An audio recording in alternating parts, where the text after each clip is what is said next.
بتبدأ أحداث مسلسلنا في لندن سنة 1814 مع جيمس اللي بيكون بيخفي كيس تحت الأرض وبعدين بيروح يشوف أبوه اللي بيكون مات، وبتبدأ جنازة دفن أبوه وبتكون أخته وجوزها موجودين، وبيدخل جيمس فجأة وبيستغربوا إنه عايش لأن جيمس كان رايح إفريقيا من 10 سنين عن طريق البحر ومن وقتها مرجعش، ففكروا إنه مات. وبيتم دفن أبوه وبيقابل سويت وده محامي أبوه وبيقوله إنه أبوه كان متأكد إنه عايش وإنه ما كانش بيملك غير قطعة أرض اسمها نوتكا وإنه كتبها باسمه، وبتكون الأرض دي عبارة عن جزيرة على الحدود البريطانية والأمريكية واللي بيكونوا في الوقت ده في حالة حرب. وبيكون في اجتماع في شركة الهند الشرقية بقيادة رئيس الشركة السيد ستيوارت، وبيكونوا عاوزين يشتروا أرض نوتكا وده لأنها بتربط بين بريطانيا وأمريكا وهتكون موقع تجارة استراتيجي، وبيكون سويت معاهم. وبنعرف إن جيمس انضم لمدرسة شركة الهند الشرقية العسكرية وبقى جندي فيها لما كان عمره 11 سنة وخدم على سفن شركة الهند، وبعدين سافر لإفريقيا وفجأة رجع لما والده مات. وبيكونوا بيدرسوا ازاي يأثروا عليه ويخلوه يبيع نوتكا، وبيمشي سويت وبنعرف ان جيمس كان موجود على سفينة تابعة لشركة الهند محملة بالعبيد وتم إغراق السفينة دي، وكانوا معتقدين انه غرق لكن بيتضح انه ما ماتش وكان في أفريقيا. وبيروح جيمس البيت والده وبيقابل برايس الخادم وبيسأله عن أرض نوتكا، فبيقول له إنه ما يعرفش عنها حاجة. فجيمس بيقول له إن نوتكا تبقى قبيلة أمه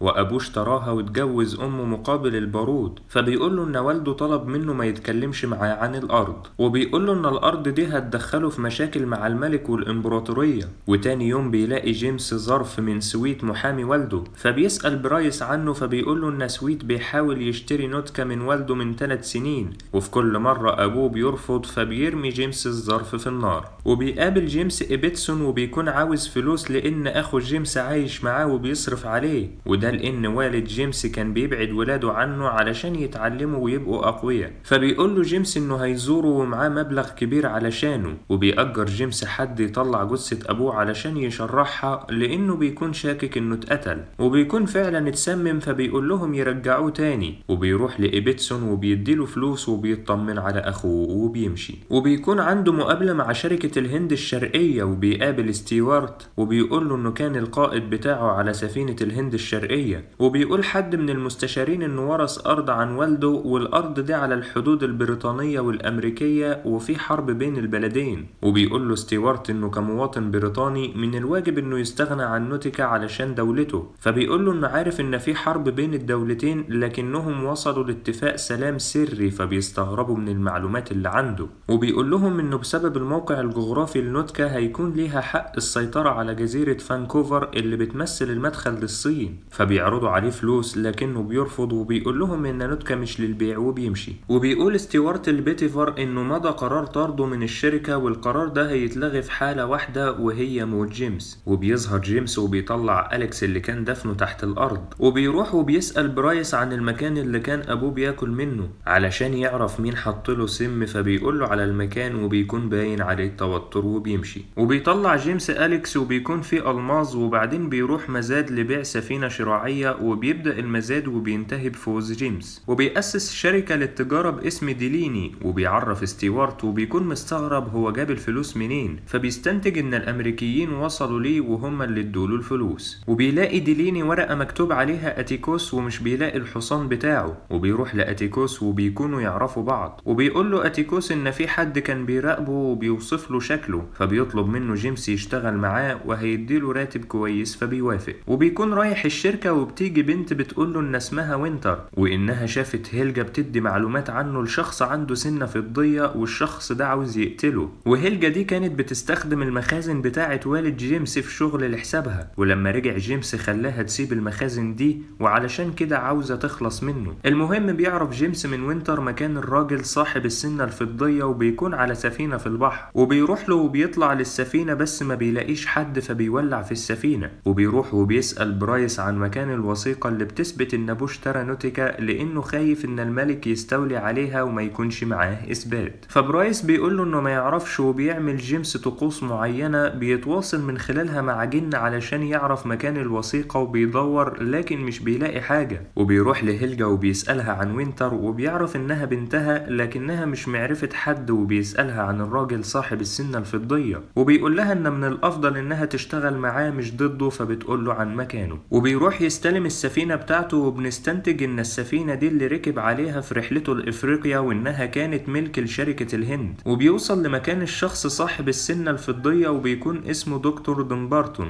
وبيقول له انه عارف انه جاسوس امريكي، فبيقول له دمبارتون يمشي والا هيقتله. فبيقعد جيمس وبيقول له انه عاوز خط تواصل مع رئيس من الولايات المتحدة الامريكية، وبيقول له ان اسمه جيمس ديليني صاحب شركة ديليني للتجارة وبيمتلك ارض نوتيكا اللي على الحدود البريطانية الامريكية. وبيقول له انه عاوز يقابل كارلسباد ودي رئيسة الجمعية الامريكية للمراسلات السرية. فبيطلع دمبارتون المسدس وبيقول له يمشي والا هيقتله. فجيمس بيمشي وبعدها بيروح لسويت فبيسأله هيعمل ايه في نوتيكا، فبيقول له انه هيستخدمها للتجارة. فبيقول له ايوه، واكتشف انها كانت بتستخدم في تجارة العبيد وانها كانت لشركة الهند الشرقية. وبيقول له انه المحامي بتاع ابوه من 40 سنة ومن وقتها بينقل كل اسراره لاعدائه في شركة الهند الشرقية. فبيقول له سويت انها شركة قوية واي حد وقف ضدها تم نفيه او اتقتل. وبيكونوا رايحين مؤتمر اعلان الوصية، وسويت بيقول له ان والده كان عليه ديون كتير واصحاب الديون هيكونوا موجودين. وبيبدأ المؤتمر وبيعلن سويت الوصية واللي بيكون فيها ان السيد ديليني كان عنده وريثين، ابن وابنة، وانه كتب كل حاجة باسم ابنه جيمس. وبيقول لاصحاب الديون ان الابن مش بيورث ديون الاب، وبيقول لهم ان جيمس اعلن عن شركة تجارة جديدة باسمه. فبيطلع جيمس فلوس كتير وبيقول لهم ان دي ديون ابوه، وبيكون بيعمل كده علشان يكسبهم في صفه. وبتيجي واحدة بتقول لهم انها زوجة السيد ديليني واسمها لورنا، وما بيكونوش مصدقين. وبيقول لها سويت انه هيتأكد من معلوماتها الاول. وبيروح سويت لشركة الهند وبيقول لهم اللي حصل، وان ده معناه ان لورنا اصبح ليها حق مشاركة ملكية نوتيكا مع جيمس، بس بشرط انها ترفع دعوى قضائية. فبيقول له ستيوارت انها مش هتضطر ترفع دعوى في حالة موت جيمس، وده معناه ان ستيوارت هيقتله. وبيكون جيمس مروح وفجأة حد بيضربه بسكينة، لكن جيمس بيقدر يخلص عليه وبعدين بيفقد الوعي بسبب الدم اللي نزفه. وبيفوق جيمس بيلاقي دمبارتون بيعالجه، وبنعرف انه كان بيراقبه علشان كده عرف اللي حصل له وجابه علشان يعالجه. وبيقول له ان البريطانيين عاوزينه ميت وهم عاوزينه حي. فبيقول له جيمس انه عاوز يقابل كارلسباد بنفسه علشان يوصل رسالة لرئيس الولايات المتحدة. فبيعذبه دمبارتون لحد ما بيقول له انه هيبيع نوتيكا للي هيديله حق الاحتكار لتجارة الفرو والشاي في الصين، فبيسيبه. وبنروح للقصر الملكي وبيكون السيد كوب مستشار الملك بيبلغه عن جيمس وارض نوتيكا، وبيقول له ان الارض على الحدود البريطانية الامريكية، وده بيخلي الارض محل نزاع بين الطرفين، وان الارض دي تعتبر طريق مباشر للصين. فالملك بيقول له يحاول يشتري الارض من جيمس. وبيرجع جيمس للبيت وبيشوفه برايس فبيحكي له على اللي حصل، وبيقول له يجيب نجار علشان يقفل كل الشبابيك والابواب. وبيقابل اتيكوس وبيكون جايب له اسلحة، وبيقول لبرايس ان في رسالة على مكتبه يسلمها لمستشار الملك. وبيبعت رسالة لشركة الهند الشرقية عبارة عن وصية كاتب فيها ان في حالة موته تصبح كل املاكه واراضيه ملك لدولة الولايات المتحدة الامريكية. وبتكون دي حركة ذكية من جيمس علشان يضمن ان البريطانيين بدل ما يحاولوا يقتلوه يحموه. وبيكون في مقابلة بين كوب وستيوارت، وبيقول له ستيوارت ان في قضية مشتركة بينهم وهي ارض نوتيكا، ومن مصلحتهم انها تكون في حدود بريطانيا. فبيقول له ان جيمس بعت له رسالة بيقول له فيها انه موافق على ضم ملكية نوتيكا للمملكة البريطانية مقابل حق احتكار لبيع الفرو من بريطانيا للصين. وطبعا ستيوارت بيكون متضايق لانه عاوز هو حق الاحتكار ده. وبيقول لكوب ان جيمس بيعمل كده بدافع الانتقام. فبيسأله كوب عن سبب كره جيمس ليه ولشركة الهند، فبيسكت ستيوارت. فبيسأله كوب عن لورنا وبيقول له ان جواسيسه قالوا له انها شغالة ممثلة. وبيروح لها كوب وبيبعت رسالة ليها مع الخادمة. وبيرجع جيمس البيت بيلاقي لورنا وبتديله رسالة فبيرميها في النار، وبتقول له ان ليها نص البيت ده بصفتها ارملة ابوه. وبتقول له ان الرسالة اللي كانت معاها من مستشار الملك بيقول لها فيها ان ليها نص ممتلكاته بما فيهم نوتيكا، وانها عاوزة بس تقعد في البيت. فجيمس بيقول لبرايس يجهز لها اوضة. وبتكون لورنا عندها عرض فبيحذرها جيمس من الخروج لانها في خطر، لكنها بتكون مصممة انها تخرج. وبتكون راجعة من الشغل فبتوقفها واحدة وبتقول لها انها من معجبينها وبتعرض عليها انها توصلها. فبتركب لورنا لكنهم بيكونوا عاوزين يخطفوها. فبيجي جيمس وبيضرب عليهم نار وبياخدها او يمشي. وبيوصلوا البيت وبيقول لها ما تخرجش من البيت. وفي اليوم التاني بيروح لها جيمس وبيقول لها ان رجالة الملك جايين ياخدوها دلوقتي وهيعذبوها علشان تمضي على اوراق بيع حقها في نوتيكا.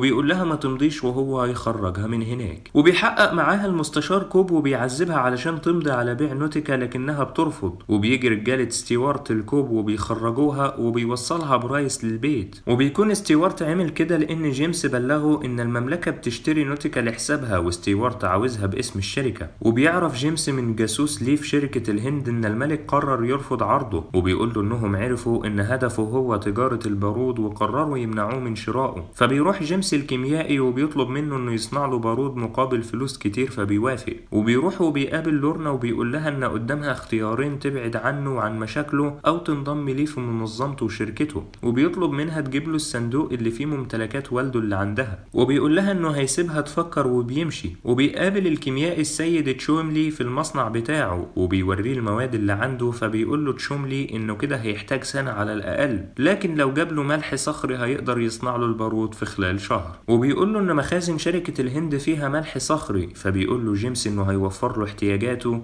وبيمشي تشاوملي. وبيكون جيمس ماشي وفجأة بيهاجمه حد وبيضربه على راسه وبيفقد الوعي، لكن بيفوق جيمس وبيضربه بسكينة وبيقضي عليه. وبيرجع البيت وبيلاقي رسائل من البريد وبيقول له برايس انها دعوة لحفلة من ست اسمها ماسقروف، وبيعرض جيمس على لورنا تروح معاه فبتوافق. وبيكون بيجهز لعملية سرقة الملح الصخري من مخازن شركة الهند وبيجهز الخطة مع اتيكوس. وبيروح هو ولورنا الحفلة وبيقابل ديمبارتون وبيعرف منه ان هما اللي بعتوا حد يقتله، وبيقول له ان دلوقتي يقدر يقابل كارلسباد. وبيكون رجالته بينفذوا خطة السرقة وبيسرقوا الملح الصخري ويهربوا. وبيكون جيمس واقف مع لورنا وبتيجي ماسغروف وبتدعيه للرقص فبيرفض، فبتقول له انها تبع اللورد كولونيد فبيعرف انها كارلسباد. وبيروح معاها وبيدخلوا لعبة علشان يعرفوا يتكلموا، وبيقول لها انه عاوز تواصل مباشر مع رئيس الولايات المتحدة، فبتقول له ان ده مستحيل. وبتفتح اللعبة وبتخرج لوحدها من غير جيمس. وبترجع تاني ماسغروف وبتقول له انها عارفة انه عاوز حق الاحتكار لاسباب تانية. وبيخرجوا من اللعبة وبيرجع جيمس ولورنا للبيت، وبيقول لهم برايس ان مخازن شركة الهند اتعرضت للسرقة امبارح، وان الجنود كانوا بيفتشوا الاماكن، وانهم اعلنوا ان عقوبة اللي سرقوا هتكون الشن. فجيمس بيقول له انه هيفطر هو ولورنا على الشاطئ. فبيسأله برايس يعمل ايه لما يجوا يفتشوا البيت، فبيقول له يسمح لهم بالدخول لانه ما عندوش حاجة يخفيها. ولورنا بتسأله ازاي مش هيتشنق وهو اللي سرق المخازن، فبيقول لها انه باع الملح الصخري للمملكة وعمل اتفاقية معاهم وهيتهموا الشركة بالاهمال لانها ما قدرتش تحافظ على الملح. وبيقول لها تجيب له الصندوق بتاع ابوه النهارده وبيمشي. وبيكون رايح المصنع بتاعه وبيكون حد بيراقبه لكنه بيقدر يمسكه وبيخلص عليه. وبيوصل المصنع وبيكون تشوملي شغال في التصنيع وبيقول له جيمس يوريله البضاعة. وبتكون لورنا جابت الصندوق اللي جيمس طلبه وبتلاقي البيت متبهدل، فبيقول لها برايس ان الجنود كانوا بيفتشوا البيت وهم اللي عملوا كده. وبيطمن جيمس على البضاعة وبيسأل تشوملي عن المدة اللي هيحتاجها علشان يصنع البارود، فبيقول له 4 أسابيع وهيحتاج مساعد معاه. فبيروح لإبيتسون وبيقول لأخوه إن الملح الصخري اللي في المخزن مسروق من شركة الهند الشرقية، وأي حد يعرف مكانه ومش هيبلغ هيتعرض للشن.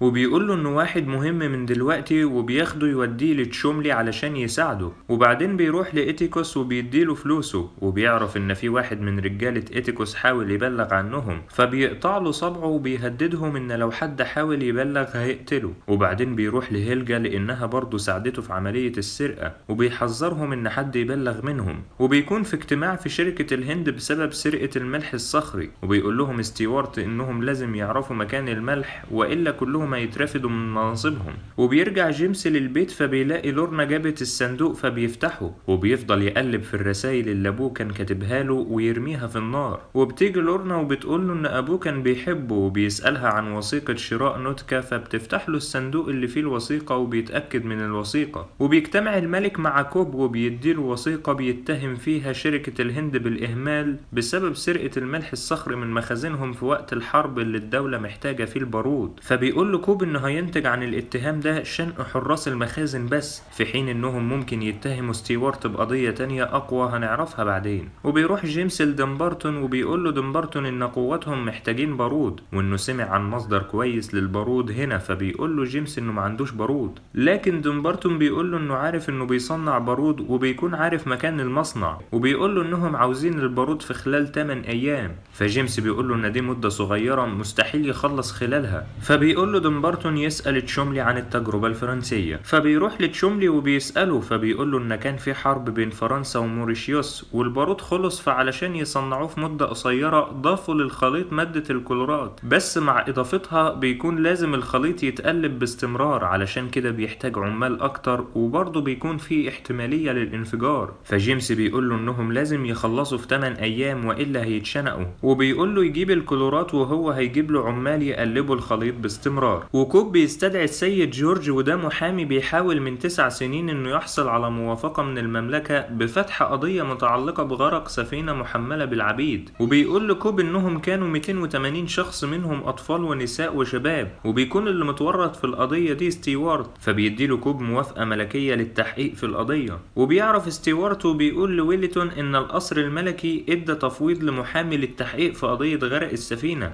وبيكون متوتر وبيقول له يراسل المحامي ويقول له إنهم جاهزين للتعاون معاه. وبيقابل جيمس مازغروف وبيقول له إن البارود هيكون جاهز خلال 8 أيام، لكنها ما بتكونش تعرف عن موضوع البارود ده. فبيسألها عن وظيفتها، فبتقول له إنها متخصصة في عقد الصفقات، وبتقول له إنها بعتت طلبه لرؤسائها وعليه توصية منها بالقبول. وبيكون جيمس بيفتكر أمه، وبيقول لبرايس إن أبوه وصل أمه للجنون ورماها في مستشفى الأمراض العقلية. فبيقول له برايس إن آن الأوان يعرف حقيقة أمه، وبيقول له إنها حاولت تغرقه في النهر وهو صغير، وأبوه اللي أنقذه ووداها المستشفى علشان يحميه منها. وبيروح جيمس لقبر أمه، وبعدين بيروح يقعد عند النهر وبيقابل وينتر، وبيكون تشوملي جاب الكلورات وبيعرف العمال طريقة الشغل، وبيقول لهم إن لما بيضاف الكلورات للملح الصخري بيحصل انفجار، والحاجة الوحيدة اللي هتمنع الانفجار ده إنهم يقلبوا الخليط باستمرار. وبيقول لهم إنهم هيشتغلوا في مناوبات. وويلتون بيقابل جورج وبيقول لهم إنه حصل على تفويض ملكي للتحقيق في غرق سفينة كورنواليس التابعة لشركة الهند الشرقية عام 1804 اللي كان محمل عليها عبيد، وتم إغراءهم لأرباح شخصية، وبعدين اتغير اسم السفينة لإخفاء الموضوع. وبيبان على ويلتون التوتر، وبيجتمع ستيوارت مع ويلتون وبيقولوا له اللي حصل في مقابلتهم مع جورج، وبيكون قلقان لكن بيقول لهم إن آن الأوان إنهم ينفذوا خطتهم. وبيروح جيمس لدومبرتون اللي بيقول له إن في مرض خطير منتشر اسمه الكوليرا واللي بيسبب الوفاة، وبيقول له جيمس إنه هيسلموا البضاعة بكرة، وبياخد منه ورق وبيمشي. وبيكونوا بيحملوا البارود في العربيات علشان يوصلوه لدومبرتون، وبيعلق جيمس على العربيات ورق مطبوع مكتوب عليه كوليرا بحجة إنه بينقل جثث ميتة بمرض الكوليرا، وبكده يضمن إنهم يعدوا من الجنود. وبيتحركوا وبيوقفهم الجنود علشان يفتشوا العربيات، فجيمس بيقول لهم إنهم بينقلوا الجثث للدفن في مكان بعيد، وبيفتشوا عربية منهم فبيلاقوا حد ميت، وبيكون أخو جيمس وهو اللي قال له يعمل كده، وبيخاف الجنود وبيعدوهم. وبيكون إبيتسون خايف وعاوز يعترف عليهم، وبيوصلوا لديمبرتون وبيشكر جيمس، وبيقول له جيمس إنه عاوز عبور آمن لسفينته من الحصار الأمريكي، فبيوافق. وبيرجع للبيت بعد غياب 3 أيام، وبتقول له لورنا إن جنود الملك بيسألوا عليه في الحانات وعارضين مكافأة للي هيدلهم على مكانه، فبيقول لها ما تقلقش. وبيكون في اجتماع في شركة الهند، وبيقول لهم ستيوارت إن إبيتسون اعترف للكاهن في الكنيسة عن البارود اللي بيصنعه جيمس، وقال للكاهن عن مكان المصنع، وبيقول لهم يتحركوا على المصنع. وبيكون جاسوس جيمس هو الكاتب في الاجتماع، وبيروح بسرعة يقول لجيمس، فبيقول له جيمس يهدى وهو هيتصرف. وبيروح جيمس للمصنع وبيقول لتشوملي إنهم هينقلوا البارود لمكان تاني، فبيقول له إن البارود غير مستقر. فبيقول له جيمس إنه عنده خطة للنقل، وبيديله لسان إبيتسون، وبيكون قتله وقطع لسانه علشان يكون عبرة. وبيوصل جنود الشركة للمصنع لكن مش بيلاقوا حاجة، لأن في الوقت ده بيكون جيمس بينقل البارود في مراكب عن طريق النهر. وبيوصل لستيوارت الخبر لكن ما بيكونش متضايق، وبيقول لويلتون إنه بيجهز له حاجة أكبر. وبيكون جيمس رايح للسفينة بتاعته، وبيقابله ويلتون وبيقول له إن السيد ستيوارت بيبلغه إن الحرب بدأت بينهم وبقت على المكشوف. وبيلاقي انفجار فجأة، وبتكون السفينة بتاعته، وبيروح لإتيكوس وبيعرف إن في حد خانه، وبيكون اللي قطع له صبعه هو اللي خانه، فبيقتله جيمس وبيمشي. وبيروح عند النهر وبيكون سكران، وبتيجي وينتر وبتقعد معاه. وتاني يوم بيصحى جيمس وبيلاقي وينتر مقتولة، وبيتم دفنها. وبتكون هاليجا والدتها مفكرة إن جيمس هو اللي قتلها، لكن بتكون دي حركة من الشركة علشان يخلوا هيلجا تعترف على جيمس ومخططاته. وبيبعت جيمس أخوه روبرت يعيش في بيته، وبتقابله لورنا. وبيكون جيمس بيتابع دفن وينتر من بعيد، وبتروح لورنا وبتقول له إنها متأكدة إنه مش هو اللي عمل كده، فبيقول لها إنه ممكن يكون عمل كده وهو وهو سكران وبيمشي. وبيكون في البيت وبيروح له جورج وبيقول له انه بيحقق في قضية غرق العبيد على سفينة كورنواليس، وانه عارف انه كان موجود على السفينة وان تم اغراق العبيد بامر من ستيوارت، وبيطلب منه يكون شاهد على ستيوارت وفي المقابل هيحصل على عفو ملكي عن الجريمة دي. فبيقول له جيمس انه عنده فكرة تانية احسن. وبيجي تاني يوم وبيطلع روبرت الفطار لجيمس، فبيقول له جيمس انه عنده مهمة ليه وبيديله مفتاح الخزنة. وبيروح للمكان اللي مخزن فيه البارود هو واتيكوس، وبيقول لاتيكوس ان هيلجا هتخونهم وتبلغ الشركة. فبيقول له اتيكوس انه هيقتلها، لكن جيمس بيمنعه وبيقول له على خطته اللي هنعرفها بعدين. وبيرجع للبيت مش بيلاقي برايس، وبتقول له لورنا انه ما خرجش من اوضته، وبينادي عليه جيمس وبيسأله عن اللي مضايقه. فبيقول له انه السبب في موت ابوه لانه حط له زرنيخ في الاكل علشان يريحه من ألمه ويموت، ومن وقتها مش عارف يسامح نفسه. فبيقول له جيمس انه عارف انه عمل كده، وبيقول له يروح يكمل شغله في المطبخ. وبتروح هيلجا وواحدة من اللي شغالين تبع جيمس لشركة الهند، وبيعترفوا على جيمس ان هو اللي سرق الملح الصخري وصنع بارود وسلمه للامريكيين. فبيفرح ستيوارت وبيقول لهم انه هيتم الاحتفاظ بيهم في مكان امن لحد ما يتم العفو عنهم مقابل شهادتهم في المحكمة. وبيعرف جاسوس جيمس الخبر وبيروح علشان يبلغ جيمس وبيقول له اللي حصل. فبيقول له انه عارف وبيسأله عن المكان اللي هم فيه دلوقتي، فبيديله العنوان وبيقول له انه عنده مهمة ليه وبياخدوه وبيمشي. وبيروح ستيوارت للقصر الملكي وبيقول لكوب على المعلومات اللي وصلها، وبيتم اتهام جيمس بالخيانة العظمى، وبتكون عقوبة التهمة دي نقل كل ممتلكات الشخص المذنب للمملكة. وبيطلب ستيوارت من كوب موافقة على حق احتكار بيع الشاي والفرو ما بين نوتيكا والصين، فبيوافق.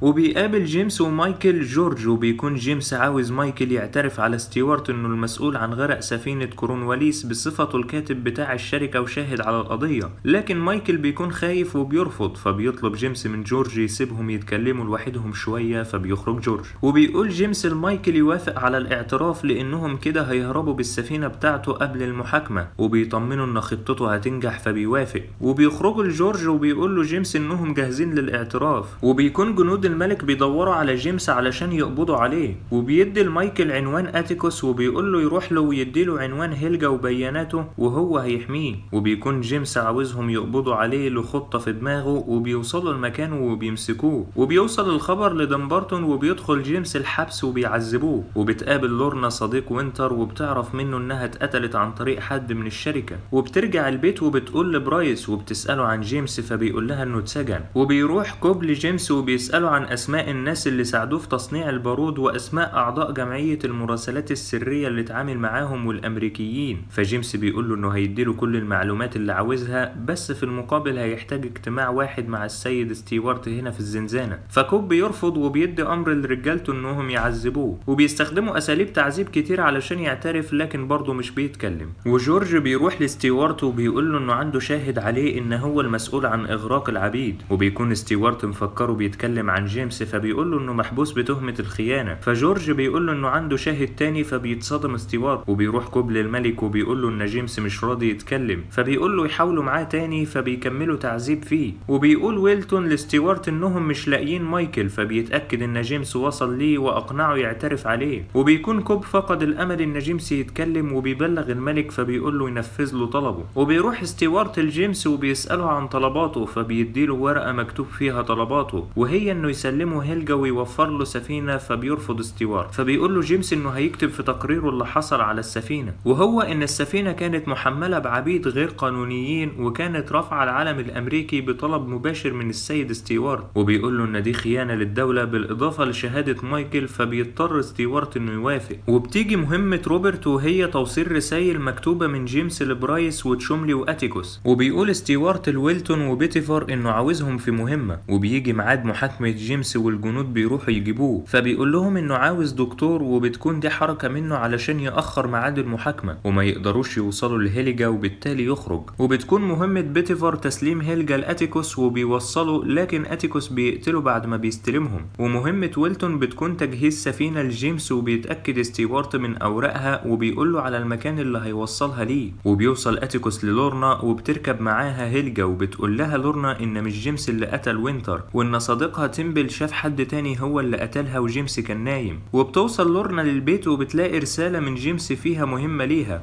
وهي انها تروح لمزغرف وتطلب منها رسالة عبور آمن من الحصار الأمريكي، وبتروح لها وبتكون مزغرف شاكة فيها، وبتقول لها لورنا انها لو ما رجعتش بعد ساعة جيمس هيبلغ عنها انها بتشتغل لصالح الأمريكيين فبتسيبها. وبتبدأ محاكمة جيمس وبيسأله كوب عن الأسماء اللي شاركوا معاه في الخيانة، فبيقول له جيمس ان كل اتهامات الشركة باطلة ومفيش شهود على كلامهم، ونتيجة لده بيخرج جيمس. وبتوصل السفينة وبيروح جيمس لدمبرتون وبيقول له انه عارف انه شغال لحساب ستيوارت بجانب شغله كجاسوس للأمريكيين، وبيضرب دماغه في المكتب فبيفقد الوعي وبيقتله جيمس ويمشي. وبيستلم حد من رجالة جيمس أوراق السفينة من ويلتون وبعدين بيقتله، وبيدي الملك أوامر لكوب انه يقتل جيمس، وبيبدأ الجنود يتحركوا اتجاههم. وبيقول جيمس لبرايس انه هيفضل في البيت مش هيروح معاهم، وبيوصل الجنود لمكانهم وبيدخلوا في اشتباك مع بعض. وبيقول جيمس لرجالته يبدأوا يركبوا السفينة، وبتتقتل هيلجا وبتتصاب لورنا وتشوملي، وبيسحب جيمس واتيكوس تشوملي للسفينة وبيركبوا وبيقدروا يهربوا بيها. وبيبعت جيمس رسالة لستيوارت بيكون فيها بارود وبيجي يفتحها فبينفجر المكان. وبيسيب جيمس تقرير فيه شهادته وشهادة مايكل عن غرق السفينة لجورج سيستر، وبيسأله اتيكوس عن وجهتهم فبيقول له انها هتكون لمكان اسمه بورتا، وبيقول له ينزل علم بريطانيا ويرفع علم امريكا. وبكده يكون مسلسلنا النهارده خلص. ما تنساش تدوس لايك وتعمل سبسكرايب للقناة وتكتب لنا رأيك في الكومنتات، ولو عايز اي فيلم او مسلسل قول لنا عليه. سلام.